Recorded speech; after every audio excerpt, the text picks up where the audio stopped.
Make your business stand out in the best way with signage from Image 360. Image 360 combines the latest production technology, materials, and years of expertise to deliver you the best visual resources for your brand. From storefront signs to vehicle graphics and more. Learn more and get a quote today at image360signs.com. That's image, the number 360, signs.com. Image 360, your expert source for comprehensive custom signage and graphics solutions. Did you miss your deadline to renew your Medicaid coverage? You can still send your completed annual review form to Healthy Connections Medicaid. You may be assigned to another health plan, but you can ask to come back to First Choice within 60 days of renewed Medicaid eligibility. It's your family. It's your choice. First Choice is the right choice. Renew and choose us. Visit selecthealthofsc.com/renew to learn more.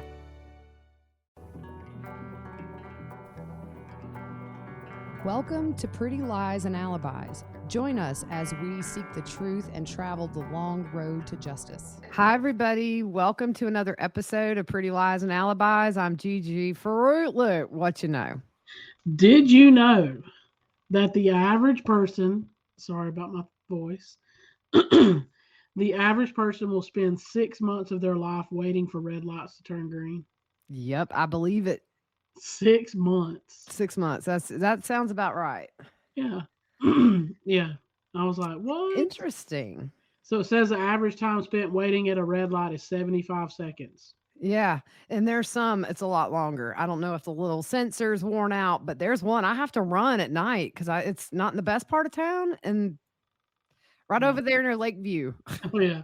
Ain't nobody coming. Just go. Yeah, I just go and just wait for the blue lights, but so far so good. So I'm super excited because I just saw on Facebook before we went on, there's a big announcement about Hamilton coming to Greenville, and we are Hamilton freaks. It's coming to Peace Center, right? Yeah, so I'm going to have to get up and see when these things are going on sale because my kids, my girls, we are always jamming to Hamilton, so. Yes. Oh. Sarah could probably get up there and sing half of them. Oh, she could. Yeah, she just boot. She wants to play Eliza on Broadway. That's like her dream right now. So, and then Sherlock. First of all, I don't know why he attacks me when the weather's bad, but when it snowed, he kept attacking me. It's monsooning out there right now, and he came in soaking wet, attacked me. Whatever. He thinks you're Mother Nature. You're in thinks I can control the weather. I'm not Zulema. Sherlock. God. But the other day, Fruit Loop, me and Sarah Rose were going, I was taking her to school, and we hear the cat meowing, and it sounds like it's above. So I'm looking in the trees, freaking out, thinking Sherlock's stuck in a tree. Finally, Sarah spots him. He's across the street on my neighbor's roof. But here's what's funny. You know where like it comes to a point and then it goes back down? Yeah. Like it was just his eyes and his nose, and he was hiding from us, and it was the funniest thing ever. It was like he was playing a trick on you? Yeah. I mean, it was just like he was peeking over and it hit me out and then he'd go back down. It was really funny. So we're going to get started. There's a lot to talk about. Pryor has filed his fanny off today. Pryor earning that money. He earning that the house money there. I'll tell you what. All right. But real quick about Lori. So I think yesterday was the deadline for the 180 days. I checked VineLink. She's still in supervised custody in another facility. So that tells me she's still there now. We've had people ask, do you think she's competent? No. Does it mean that she's not competent? No. Because here's the thing. It could totally be a situation where they're having to arrange her transportation for her safety. So let's not assume the worst until we hear, but I kind of assume the worst. So there was an order to seal her competency reports, of course. And the order says that the submission of the Idaho Department of Health and Welfare records, Dr. Cushman's report, Dr. Lyons' report will be sealed because the information in the report concern Lori's mental health records and restorative treatment records. And it goes on to say that her privacy interests in having her mental health treatment records remain confidential. And that's more important than the public's interest in having the information disclosed, which is typical. It's a HIPAA thing. It is what it is. Sure. Like, I don't know. Like, you can go 50-50. But. Yeah. Well, I mean, there's always, until, I always tell my kids, like, until you hear bad news, like, don't assume bad news, Yeah. Just because if it's bad news, you're going to hear it anyway.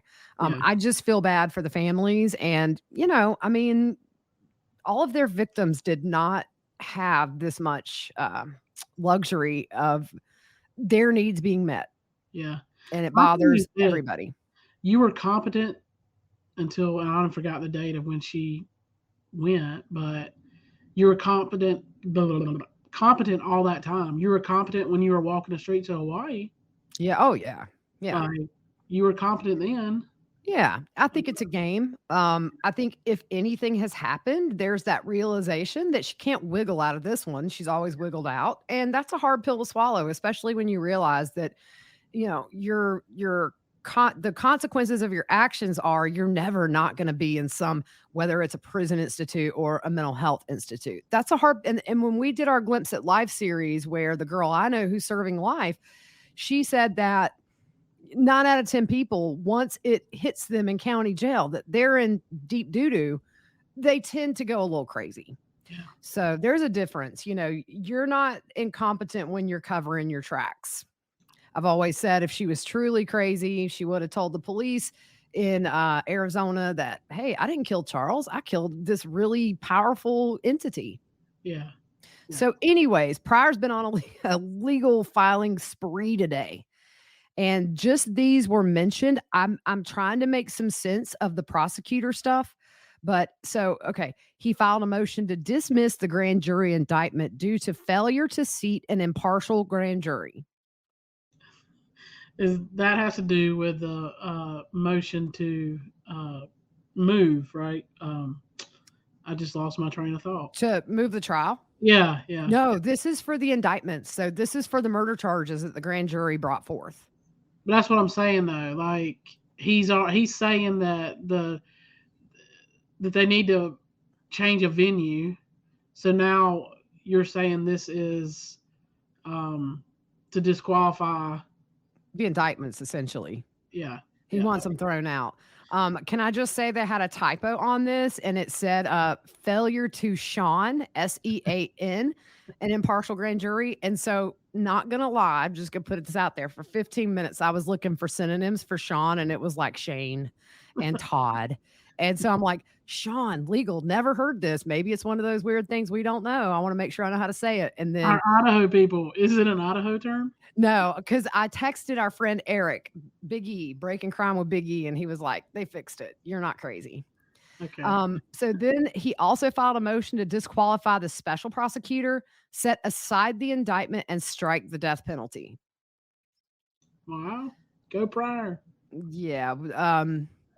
So they didn't strike the death penalty for Tammy or Tylee or JJ or Charles. So, okay, good luck. Motion to disqualify the prosecuting attorney. This is where I got confused. Is he now asking essentially that the whole prosecution team be taken off the case? Because it's then disqualify the out-of-state prosecuting attorney, set aside the indictment, and strike the death penalty. Everybody out of there. I'm like, none of y'all go. So it says, also, he's asking for disclosure of homicide and death penalty cases that Rachel Smith has served as counsel or worked on pro hoc vice or consulting capacity. So those are his filings, and there's a lot. Yeah. When will we hear this stuff? March 18th is the motion to sever at 11 a.m. Also to be heard that day is the motion to allow additional evidence about the grand jury, and also a motion to sequester the jury. March 23rd, I said 23. 23. March 23. There's a motion hearing at 9:30. It's not listed what that's about. Not sure if it's this new stuff. November 9th, pretrial conference, January 9th of 2023. We go to trial. Yeah, let's go. Allegedly. All this is allegedly, guys. This is all for entertainment purposes only. But not entertainment like we laugh at you. Just we're entertaining you with a 30-minute podcast right now. We don't want to go down that road again. I don't want to get sued. Exactly. All right. So Chad Daybell. All right. Dude, I've been sick all week. I know. You've been sick all weekend. Yeah, it started on the weekend, and it ends up it was probably the flu. They diagnosed me today, and so that's probably what it is. So my brain is froggy, froggy. I had a special ed kid. I just loved him, and anytime it was foggy outside, he'd say, "Miss Gigi, it's froggy out there." And Froggy. we say that all the time now. We'll say, "It's froggy out here." Oh my gosh, I froggy. love him to pieces. Anyways, all right, let's talk about Chad. So prosecutors in Gilbert said they will not charge Chad in the 2019 attempted murder of Brandon Boudreaux. I I don't understand it. Me either, because Like we there's video of him. I mean, he's carrying what tires and seats out of a Jeep. mhm. He knew where they were going. Not only that, but if you remember, we just not in the not so distant past did these Gilbert documents, and you see that Alex was in constant communication before and after the Yeah, attempt on his life. yeah. I don't understand that. Me either, especially after this next part. What does it say? Yeah. So this comes after the Gilbert police recommended charges for both Lori and Chad in November of last year.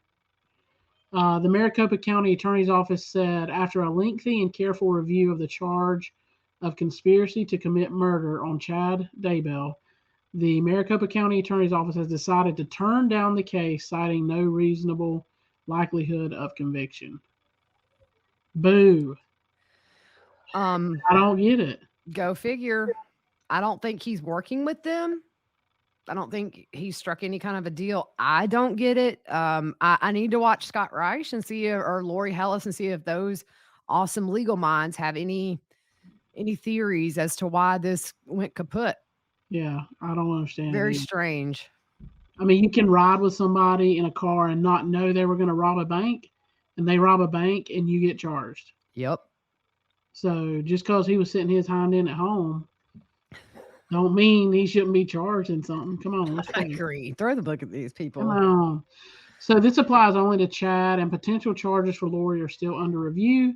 As we said on our last episode, charges were never recommended for Melanice. Uh, There you go. so state's motion to allow additional evidence for transporting the jury.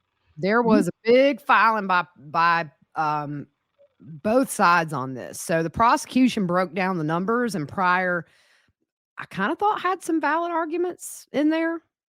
Yeah. So yeah. let's go through what the prosecution said first.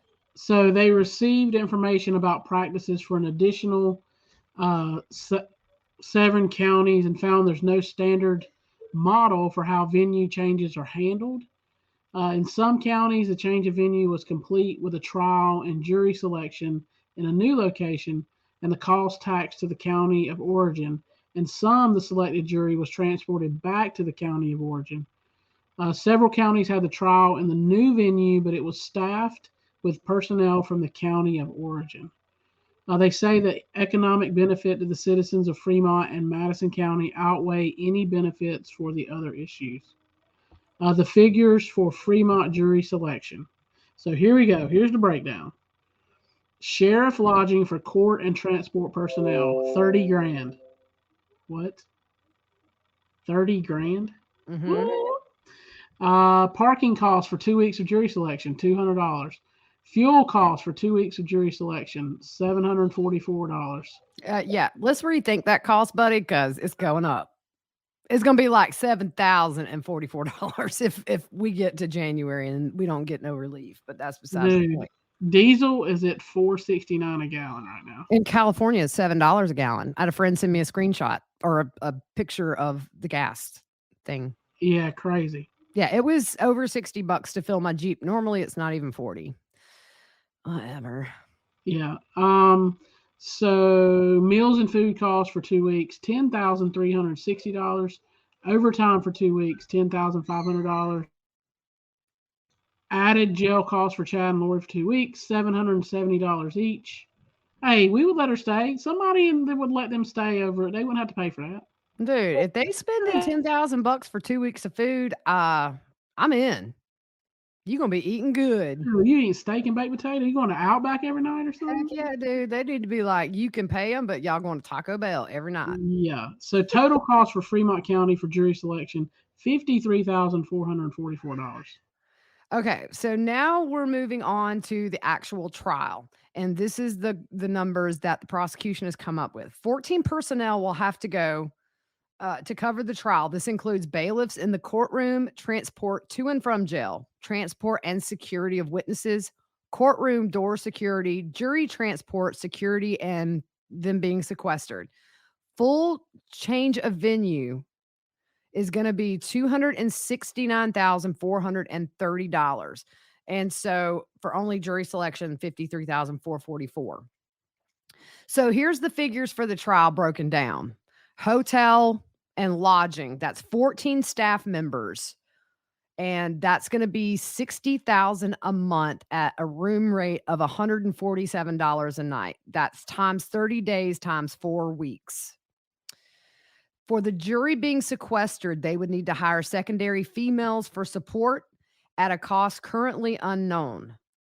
Optional, 2 large rentals at $3,000 to $4,000 a month for the number of people involved, if large enough can be reserved. Dude, they need to stay at the YMCA. It's fun to stay there, dude. Exactly.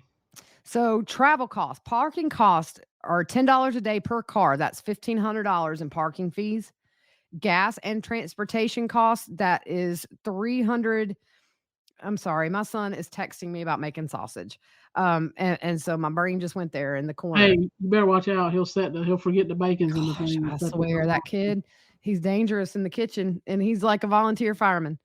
Okay, so 340 miles to Boise at 20 miles per gallon. That's $3,733 in fuel costs. Meal and food costs for 10 weeks, $51,800. Overtime and staffing costs, that's $21,000 a month. Dude, I want to go on this. Let's go. Dude, I'll tell you what, dude, they need to hire me. I'll take them out to eat. I'll drive them everywhere. We'll be like the jury Uber. Come on, let's go.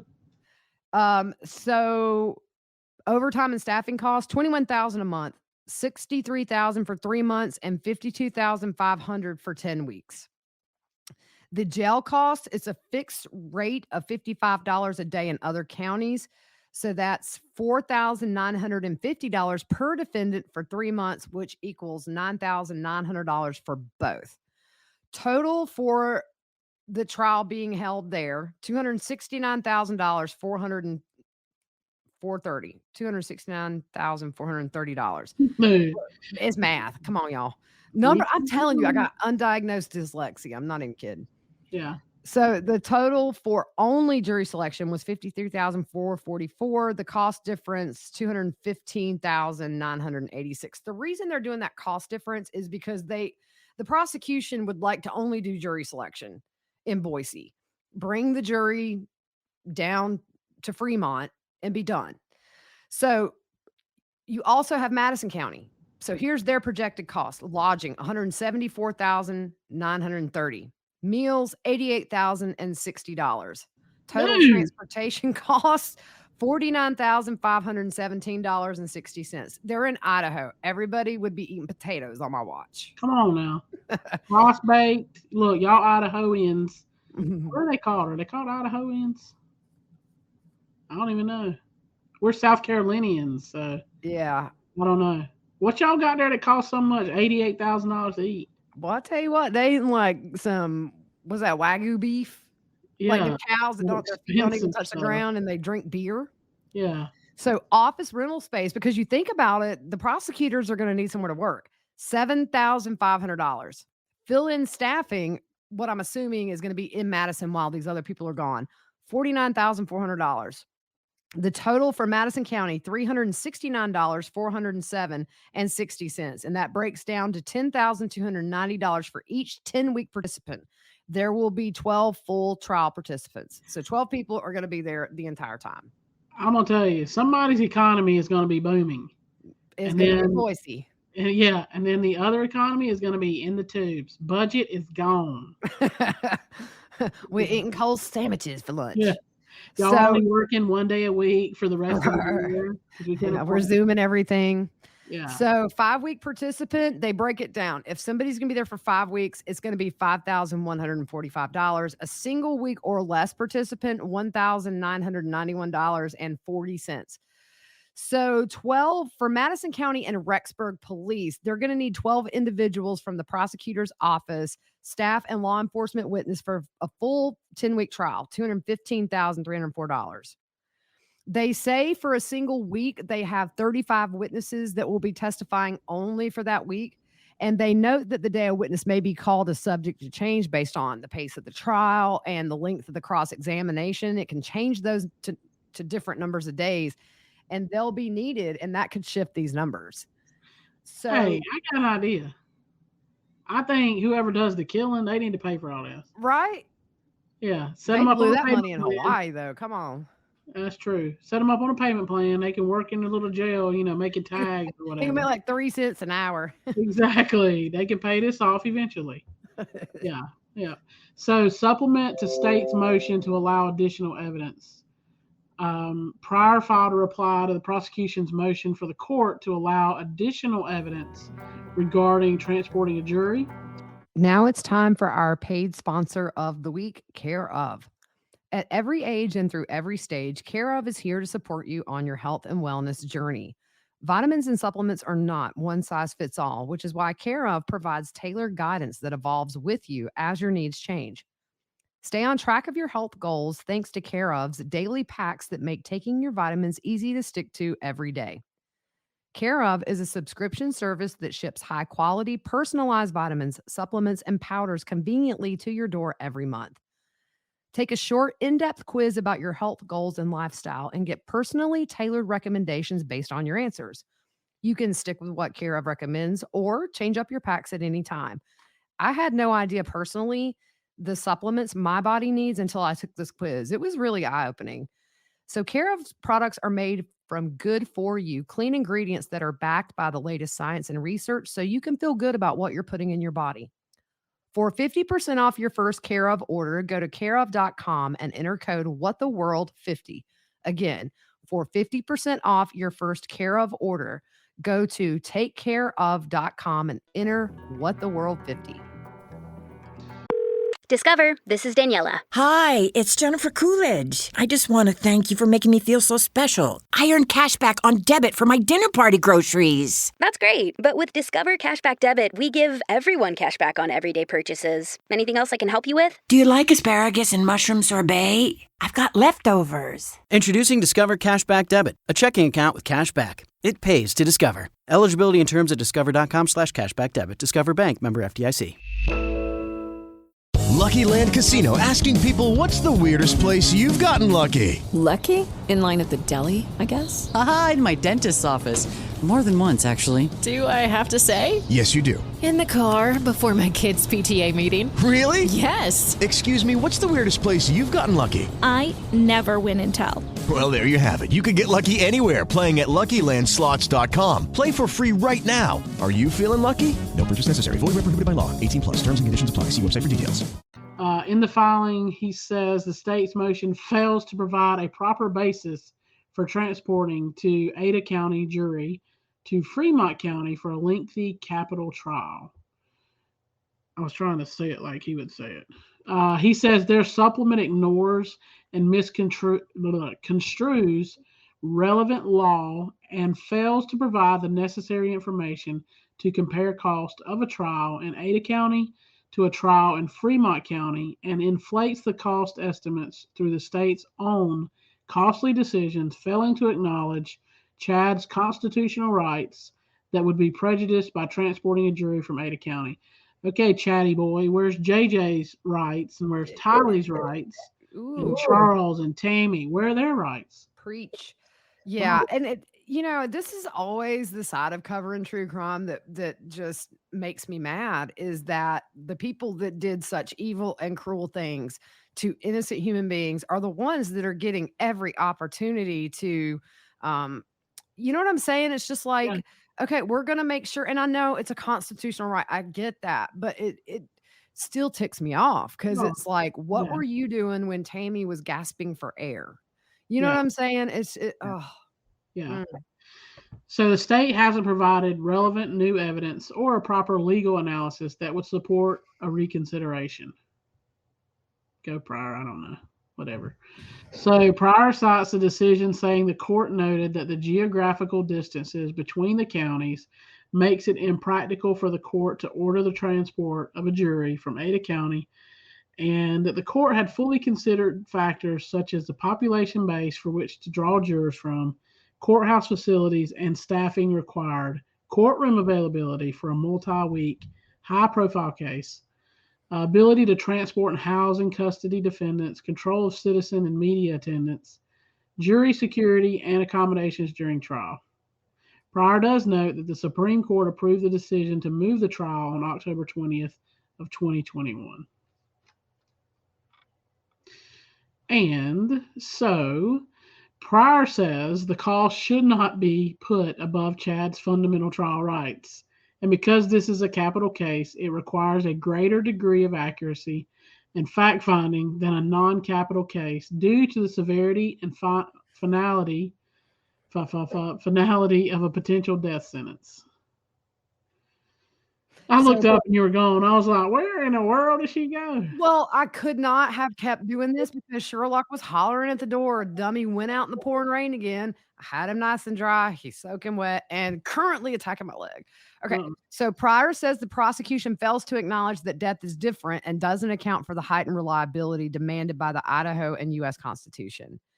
He cites the 8th Amendment, which says death is different from all other punishments, and says Chad is afforded process that will guarantee as much as is humanely possible that a sentence of death not be imposed out of whim, passion, prejudice, or mistake. Pryor says that the prosecution says there are applicable cases to argue not moving the trial, but fail to provide any specific cases. He also says the totals the prosecution gives includes unnecessary and costly prosecution decisions. He also says while their filing breaks down costs for lodging, transport, etc., they don't provide a comparison for the cost associated with transporting the jury, and therefore it's not a complete and doesn't provide a proper basis for the court to reconsider. He also says that Sheriff Humphreys demonstrates it may cost more to transport the jury from Ada instead of holding the trial in Ada. He gives the example that the $201,800 of the $269,430 is for food and lodging of 14 deputies, while you would have 12 jurors and the alternate to feed and house if the jurors were brought to Fremont County for trial.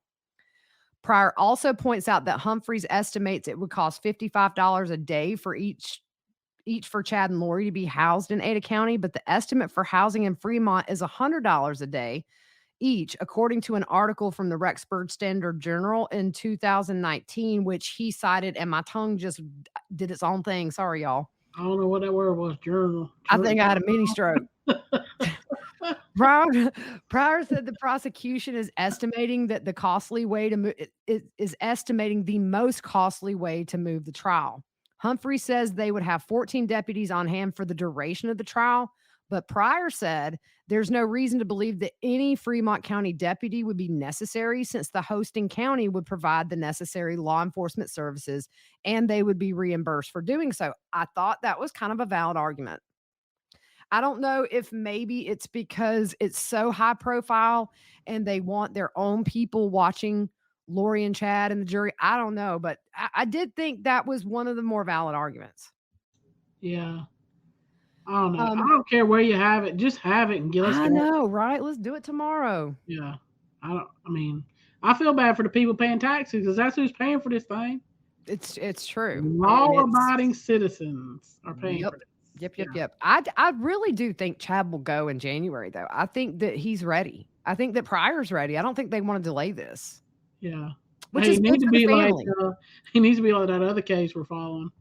Oh, the Roden? Yeah. The Wagner? It's been since 2016. Yeah. I'm talking about the fast one that just happened. Oh, the boys, Orrin Orson West. They're coming up in like 2 months. May, yeah. Before I forget, just today I filed a Freedom of Information Act thing with Greenville County to try and get any and all jailhouse calls with Ariel Robinson, who's accused of murdering Victoria Rose Smith, and also any documents because they just got the Murdoch jail calls. And I read an article, it's a Freedom of Information Act, and apparently South Carolina's really lax on like you get it. You're entitled to it. So I'm hoping maybe the last we had heard she was being evaluated for competency, and that's the last filing, which was in December. So Yeah. just threw that in. So back to Pryor. Sorry, we get off on these tangents, y'all. If you're new to us, buckle up. Hold on, buckle up. So, dude, you know I had to reboot my computer just now? No, like, my computer crashed. I had to redo it. Oh, yeah. Well, I keep getting alerts because I ain't turned my alerts off, and I always forget. So that's why you keep hearing a little ding. So what Pryor is saying is that bringing your own deputies, it drastically increases the submitted estimates, which he said totaled $207,000 and $207,030 for lodging, food, transport, and overtime. Do you want to pick up here? Yep, got it.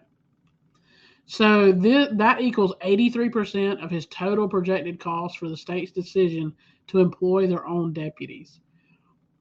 Pryor, sorry, you caught me with like ice in my mouth. I'm sorry, you could have said no. No, it's all right. Sorry, it's melted now. It's good. Oh, Sherlock. So Pryor also says the state is planning to take too many from the prosecutor's office, applicable staff, and law enforcement witnesses for the full 10-week trial.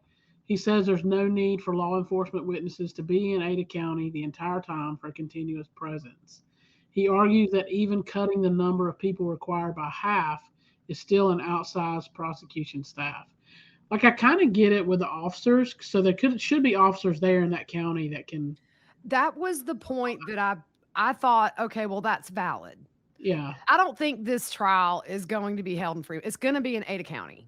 Yeah. But I know that Rob Wood and Lindsey Blake and Rachel Smith, all those guys are doing what they got to do because it is so inconvenient to move so many people when you could move the jury. Yeah. Yeah. But at the end of the day, Boyce is being really cautious. He doesn't want this to come back on appeal, this conviction get tossed, whatever. Yeah. It sucks. It sucks for a lot of people, but yeah.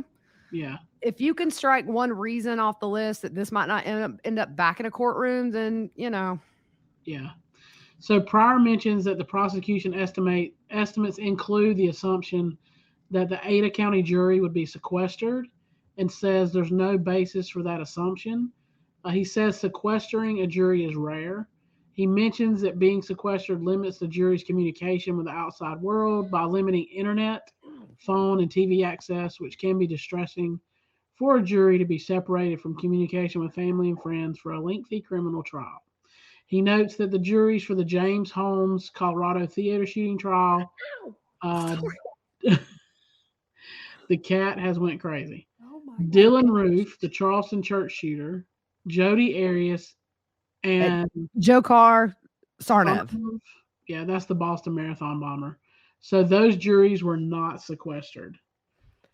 I'm going to tell you right now, sequestering a jury, I get why, but I've covered cases where when they're sequestered, they start dropping like flies, and then you start going through your alternates. Yeah, yeah. I mean, I think if you can answer all the questions right and you're picked to be on the jury, I mean, you gotta follow the rules. Yeah, it's there's pros and cons to having the jury sequestered in that they can't go home and Google, and even though you're not supposed to, I'm sure a lot of jurors do. Yeah. But at the same time, they get homesick, they got kids they're away from. This is 10 weeks. That's over 2 months, and I'm telling you, you would have to have a lot of alternates on standby because 12 people aren't going to make it for 10 weeks. Yeah. So Pryor ends by saying the prosecution has inflated cost and didn't list available options to reduce cost, such as relying on Ada deputies, and in doing so, they argued Chad's constitutional rights are counterbalanced by the cost estimates. Boo, we don't care, Chad. He also says that transporting and have the jury sequestered for a lengthy, high-profile capital trial would require the jury to be away from their families for at least 10 weeks, and that could skew the jury pool and undermine the reliability of jury deliberations due to the deep emotional impact of being removed from their loved ones and community for weeks in a very stressful environment where they are making life and death decisions. Okay, my brain just totally went somewhere with this. I don't know if you were watching the day. This was for the theater, the retired cop. I can't think of Oh, his name. yeah. Curtis Reeves. It was for the jury selection there, I think it was. And one of the jurors, when they were selecting, the prosecutor reminded her of somebody she was afraid of or something. And he apologized. He said, "I'm sorry that I look similar to whoever did whatever to you." And they dismissed her. They let her go because they said, like, she said she couldn't honestly look at him and not, she probably wouldn't pay attention, is what she basically said. Yeah, I mean, you're dealing with everyday citizens and people have pasts. Yeah. And it's so sad that whatever her situation is that powerful. Yeah. But But that you just don't made me want that think. person on the jury.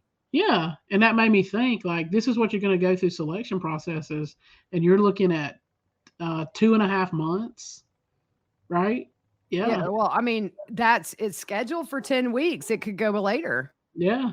Yeah. So he says past sequester jury members reported long-term effects such as chronic physical or emotional problems, difficulties relating to family, friends, and coworkers, nightmares, resorting to abusing prescription drugs, drinking, and smoking as coping mechanisms.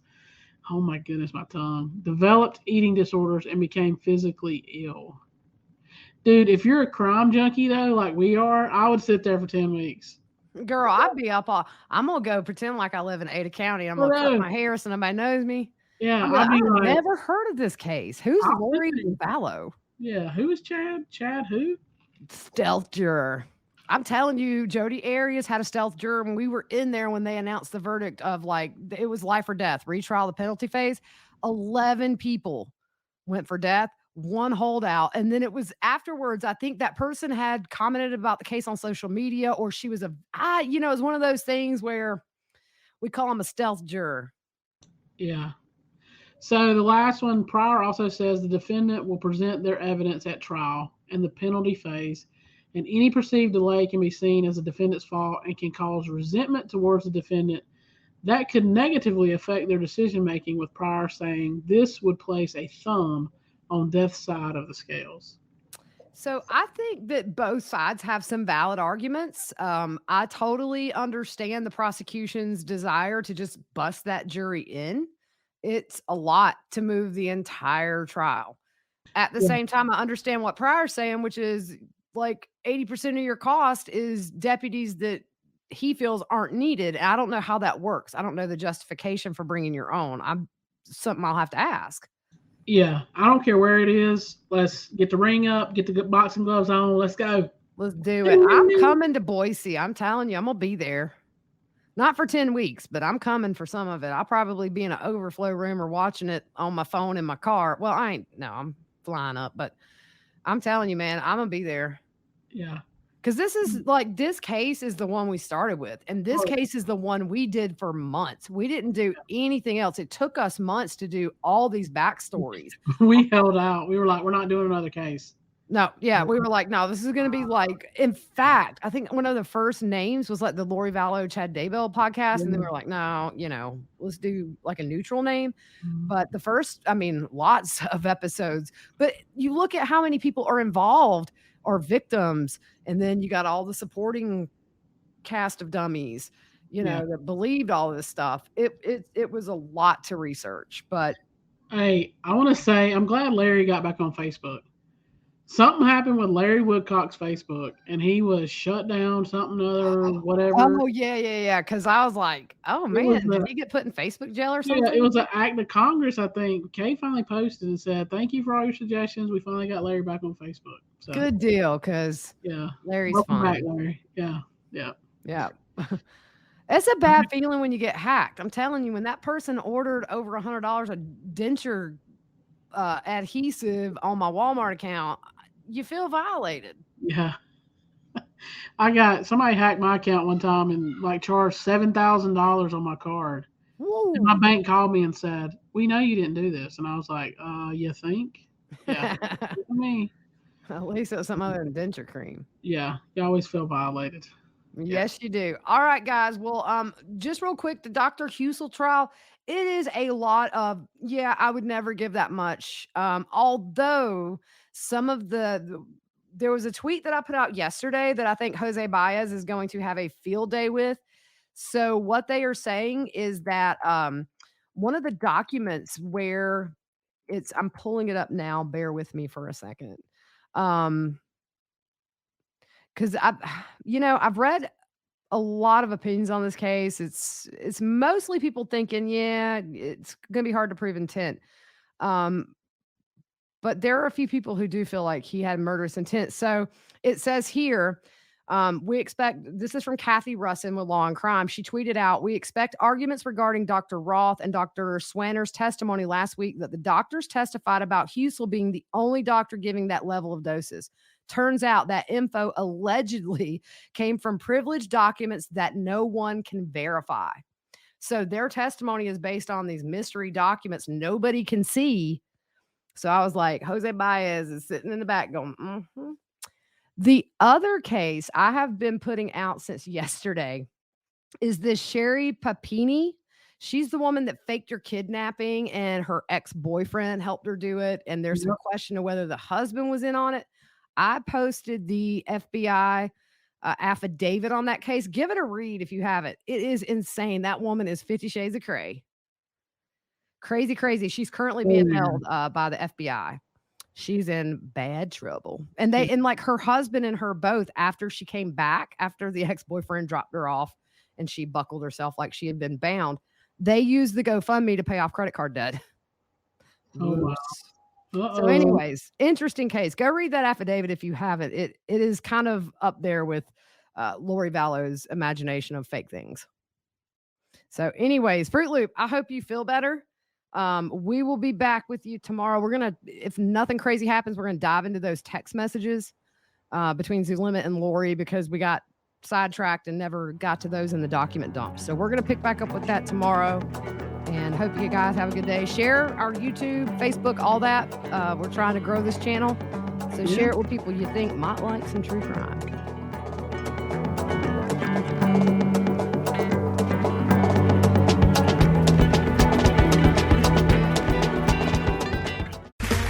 Okay, round two. Name something that's not boring. A laundry? Ooh, a book club. Computer solitaire, huh? Ah, sorry, we were looking for Chumba Casino. That's right, ChumbaCasino.com has over 100 casino-style games. Join today and play for free for your chance to redeem some serious prizes. ChumbaCasino.com. No purchase necessary. Void where prohibited by law. 18+ terms and conditions apply. See website for details. With Lucky Land Slots, you can get lucky just about anywhere. Dearly beloved, we are gathered here today to... Has anyone seen the bride and groom? Sorry, we're here. We were getting lucky in the limo and we lost track of time. No, Lucky Land Casino, with cash prizes that add up quicker than a guest registry. In that case, I pronounce you lucky. Play for free at LuckyLandSlots.com. Daily bonuses are waiting. No purchase necessary. Void where prohibited by law. 18+. Terms and conditions apply. See website for details.